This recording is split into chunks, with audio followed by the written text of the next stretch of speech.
Hello everyone, welcome back to my Form 5 ethics class. In this video we're going to continue reading question 6 article 1, this time focusing on the Respondeo. So let's get to it. Here is the complete text of Aquinas' response in question 6 article 1, and it is obviously much too long to work with on a slide in a YouTube video. So we need to break this thing up in order to make it much more screen friendly. I want to show you how I'm going to break it up so that, because we're going to change it pretty dramatically. And I don't want you to be unclear on where I am in the text. So we're going to track our changes. First of all, we're going to delete 4 sentences. The first sentence and the last sentence are, as we've said before, just his conclusion stated and then restated at the end. So we don't really need to be looking at those while we're trying to understand the argument. Just need to remember he's trying to say, yes, there is something voluntary in human acts. There is something interesting in the last sentence. There's a particular word there that we need to revisit when we're done. But we can take care of that later. We don't need it for getting through the argument. Now, the penultimate sentence, right before the last sentence, that one we're also going to delete. Hence it is that, according to the definitions of. That one is really just an intermediate conclusion from the lines immediately before, and it's really starting to just address objection 1, really, what was going on with the way the objectors were used, or the sources were used in the objection, or misused.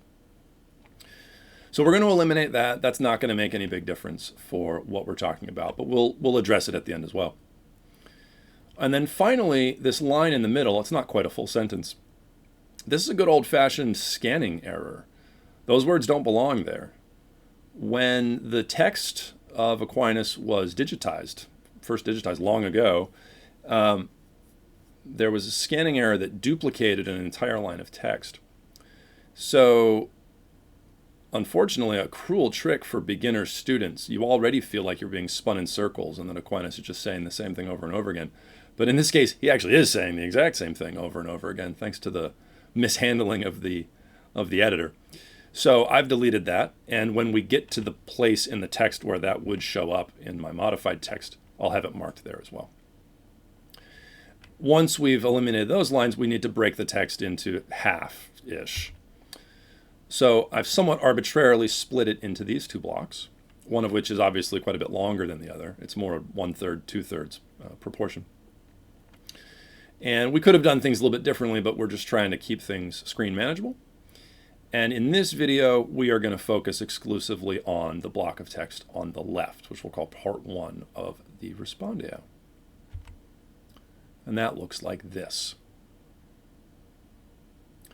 Now, before we get into it, the essential questions. There's not that much we have to get out of the first part. This gives us the nice framework that we're going to use going forward, and it's pretty straightforward. It's this section of text that I ask my students to look at every year and then tell me very simply, what is the first distinction? And I expect my students every year to be able to do that. They don't always come through for me. The second distinction, for reasons that we'll get to, is sometimes a little harder to see. But in both cases, identifying a distinction is really just a grammatical ability. You don't have to have a keen philosophical mind to do this. You just got to read English. So where do we distinguish 2 different things? Or where do we distinguish something into 2 things? What's the first time he does that? What's the second time he does that? Just diagramming this whole thing. The understanding of this section begins once we start trying to diagram the way those distinctions are related. Which is, again, actually not very hard, I think. The harder work comes in the second part of the Respondeo. But that's the task here. Identify the distinctions, relate them to each other, and start thinking seriously about what they mean. At the bottom of my list of essential questions is what I consider an inessential question, which is, what on earth is going on with the example of the stone? Which is a hang-up that my students have every year. And that question is not as important, and we're going to do our best to treat it with the attention it deserves. So here's what part 1 of the Respondeo looks like up close, and now I think we have something more screen-friendly, unless you're on a phone, perhaps. So I've divided the first part of the Respondeo into three sections. A first sentence, a second sentence, which is the example of the stone, given as an illustration or an example to make that first sentence clear. And then two sentences that don't exactly go together. This is where the arbitrary division between the two sections comes in. But we're going to use that fourth and final sentence as our segue, our look ahead into part two. And the second distinction is found over in that right-hand column. So I think at this point we should probably read through the text. In order to make this clear, that some human acts are voluntary, we must take note that the principle of some acts or movements is within the agent, or that which is moved, whereas the principle of some movements or acts is outside. For when a stone is moved upwards, the principle of this movement is outside the stone, whereas when it is moved downwards, the principle of this movement is in the stone. Now, of those things that are moved by an intrinsic principle, some move themselves and some do not. For since every agent or thing moved acts or is moved for an end, as stated above, those are perfectly moved by an intrinsic principle, whose intrinsic principle is not only of movement, but of movement for an end. All right, what do we need to get out of this? Well, I already know that my students simply cannot let this example go without a fight. Why, they've taken one whole year of high school physics. They know that that's a terrible example. What an absurdly outdated and pitiful attempt Aquinas has made to explain to us gravity. How silly. So we should look at this a little bit. How is this example being used? What are we supposed to get out of it? There is something, I think, useful here, and that is what I've listed on the right with the 4 ways to read Aquinas. Broadly speaking, when you see these science examples, these physics examples that Aquinas uses throughout his work, broadly speaking, you can divide reaction to them into 4 groups or 4 kinds. The first group of people see an example like this. The stone is moved upward by a principle outside the stone and downward by a principle inside the stone, or whatever. And they see this as an outdated, inaccurate, incorrect, unhelpful physics, cosmology. I'm sure Aquinas, by the standards of the 13th century, was a smart enough fellow, but he was shackled by this ridiculous Aristotelian cosmology. We're so much more enlightened than these guys were. We're 750 years smarter than Aquinas. We're over 2,000 years smarter than Aristotle. And so, however smart he may have been, who knows, because his scientific knowledge is so bad, it indicates that his philosophical knowledge is not relevant. They somehow sync together because he's building his philosophy out of it. I mean, just look at it. If the science is wrong, the philosophy is wrong. That's one group. That's one way of approaching this example. And it's common not just in pop culture. There are academics that think this way about Aquinas, about Aristotle, about all ancient and medieval philosophy. Now, there's another group directly opposed to them, but I shouldn't say directly, opposed to them in one particular way, which is to agree that outmoded physics is bad. Like, yeah, I agree. That's a terrible take on gravity. However, Aquinas really is brilliant. Or we could pick a different author. We could be doing Aristotle or somebody. You can separate, you can disentangle his philosophy from his physics. So you can end up with just his metaphysics, which is still sound and brilliant, and it doesn't rise or fall with the physics. Once you rescue him and figure out the right way to strip all that nonsense about gravity out, then you'll find something really worth reading. So the first group would say we can't learn anything about ethics from Aquinas because that's terrible. And the second group would say that is terrible, but we could still learn something from the ethics. And those two groups fight, right? Because group one is actually denying that they're separable. Group one is saying, no, they're quite entangled. A third group sort of reacts to that fight, to that struggle between the first two groups a little differently. And that is to say, and this one comes in degrees for sure. We could definitely make all of these a little bit more sophisticated, but just broadly speaking, third group looks at this battle over separating or not separating the philosophy from the physics and says, well, actually, that's not a good take on gravity, but it's all pretty fixable. We could change or modify what he's saying here because we can see what he's going for. And so instead of using the example, just pick a different example. That's one way to go. Let's switch over to the behavior of electrons and the way they seek their low energy state, as opposed to the way they are ejected from the orbit of an atom, of a nucleus. Or we could do chemistry type examples. Or we could say, yeah, but if you actually just kind of rework the physics here, mathematize it, make it Newtonian or Einsteinian or whatever you pick, you can actually still make the same kind of claims. So the physics are not so irredeemably bad as those first two groups seem to think they are. And there's degrees in there. Those are three pretty famous groups. The fourth group, you should consider the possibility that there's nothing wrong with what's written over there.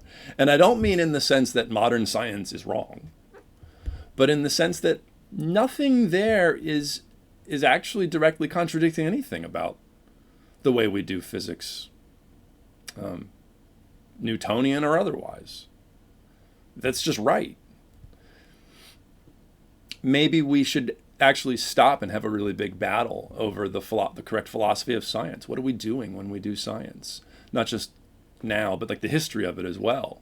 Doing some myth busting about what's really happening in science and what is it that grounds scientific knowledge. I actually think that's a really important part of potentially of a high schooler's education. I really wish we could teach a lot of that at St. Anselm's Abbey School. Unfortunately, I'm not going to win that fight anytime soon. But we could do that. We could also just dodge and say he's not actually giving an account about gravity here. You're misconstruing the way the example, what it's meant to show. I'm not too interested in trying to convince my students to pick a team, so to speak, of these four groups.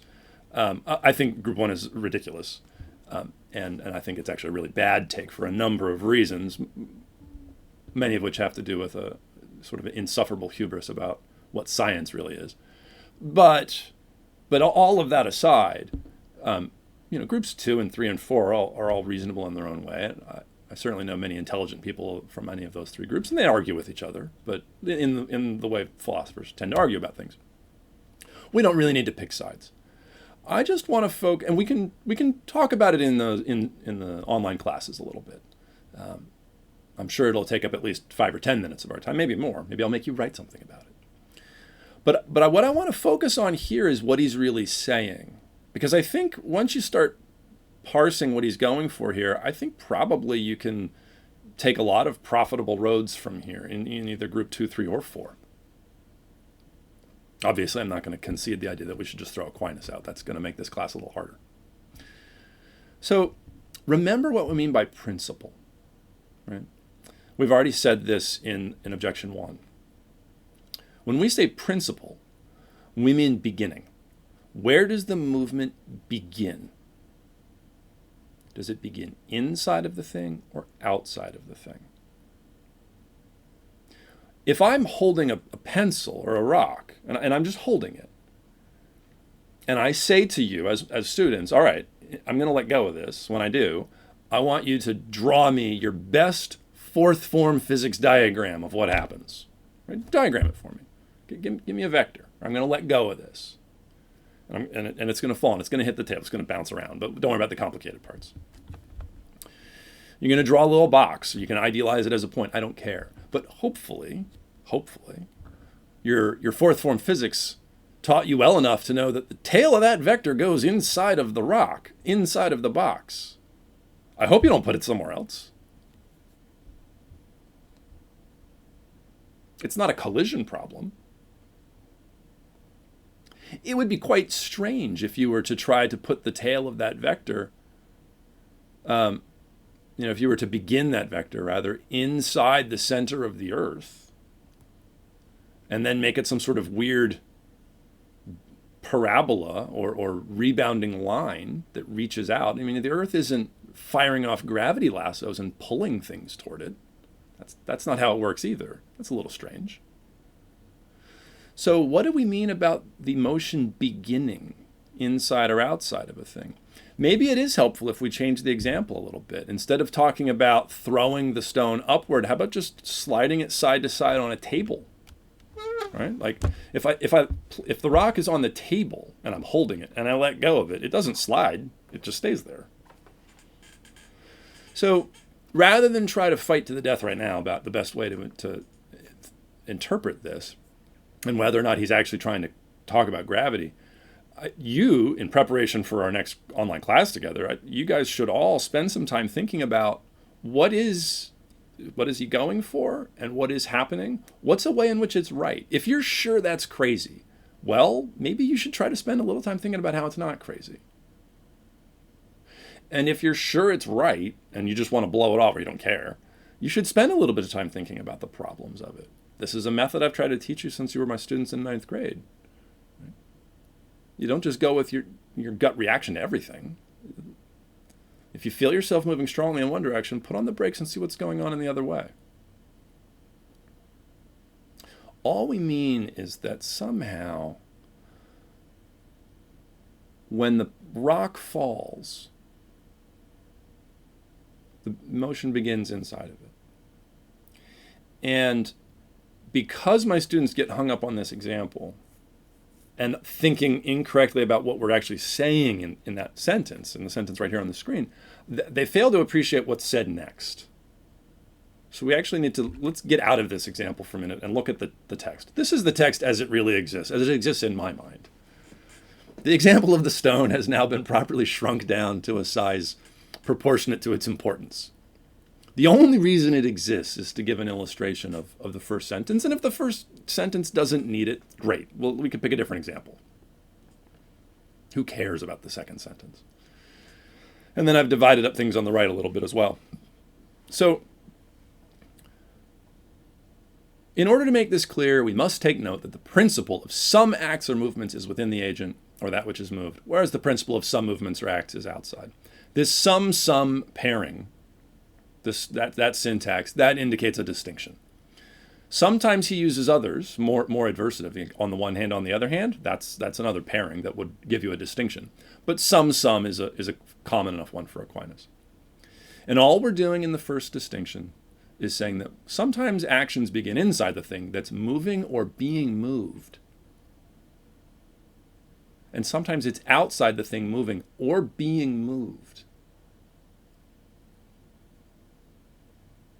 And I think the reason my students get so hung up on the example of the stone is that they think that when Aquinas says that the stone moves downward by an intrinsic principle of motion, they think that the rock is moving itself.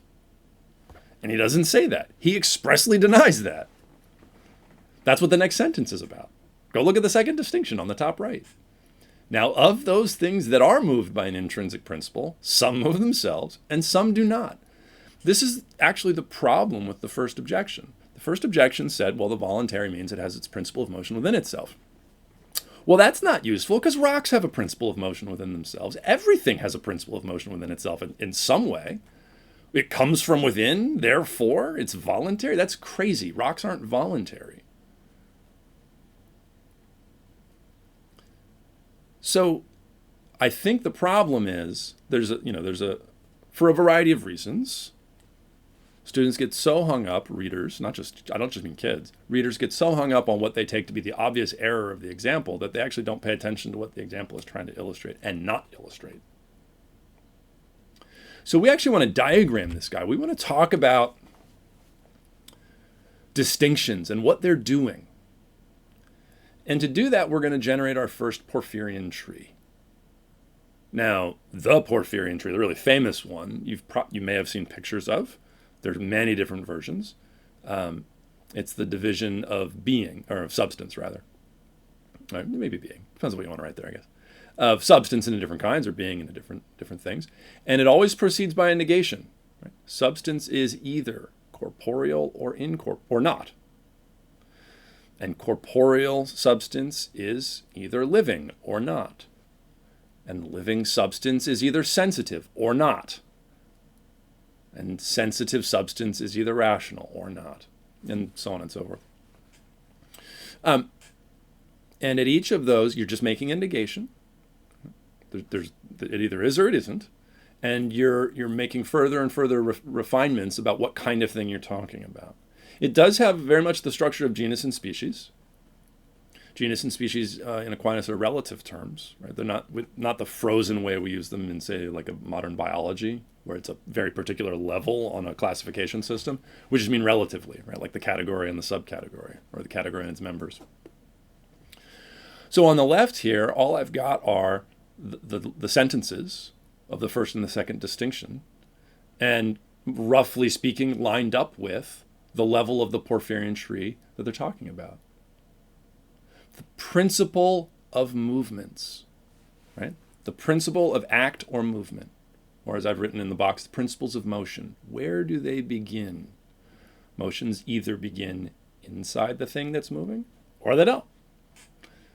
And if we go look at motions that begin inside the thing that's moving, this is the second distinction, we find that some of those motions are self-motion and some are not. So what we're doing with the second distinction is essentially making a subspecies, right? We're creating a nice tree, and all we are doing in the Respondeo, in the first half, is just creating this framework so that we can see what we're talking about. When Objector 1 and 2 talked about having intrinsic principles of motion, they never really got any more specific or any more precise about what they meant than that first level.